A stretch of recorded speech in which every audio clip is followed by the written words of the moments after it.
मो नाम है आज्ञा नारायण मुर्मू एवं मु यही आदिवासी सेंगेल अभियान बारिपदा जोनाल कमिटी सभापति अटू।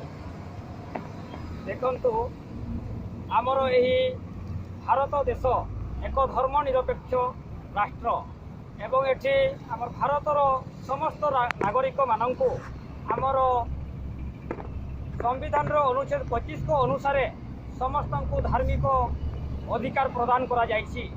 किंतु भारत स्वाधीन होगा पर आज पर्यंत 70 74 75 वर्ष होउछि हेले आम भारत आदिवासी मानंकु ए पर्यंत आमर धार्मिक मान्यता धार्मिक अधिकार आमको मिली नाही।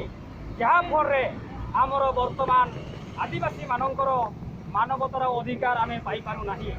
तेणु आज आमर आदिवासी सेंगेल अभियान राष्ट्रीय आदिवासी नेता सालखान मुर्मू नेतृत्व में आज भारतर 5टी राज्य में आम राष्ट्रव्यापी रेल रोड जाका जाम करने को बाध्य एवं यही आंदोलन पर जदि भारत सरकार आमको स्थान ना कलम कर दियंती नाही बा घोषणा करती नाही ताले भविष्य में आम आदिवासी सेंगेल अभियान तरफ आमर राष्ट्रव्यापी आंदोलन रेल रोड जाका जाम करिवो अनिर्दिष्ट काल आम जाम करने बाध्य हेबो। कारण आमर 3 मास पूर्वर भारत सरकार को लिखित दाबी करा जायतिला जे नवेम्बर 30 तारीख सुधा आमर सनाधरम कलमकर को घोषणा करंतु नचेत वार्तालाप द्वार खुलंतु।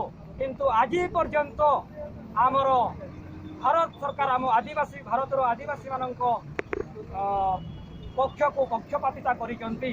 तेणु आज डिसेम्बर 6 तारीख को आम यही राजरास्ता को ओह्लैवाई बाध्य हेलु एवं आज यही आम बम्बे चौक ओडिशार मयूरभंज जिला हारसकणा ब्लॉक बम्बे चौक आम रास्ता चक्का जाम कलु।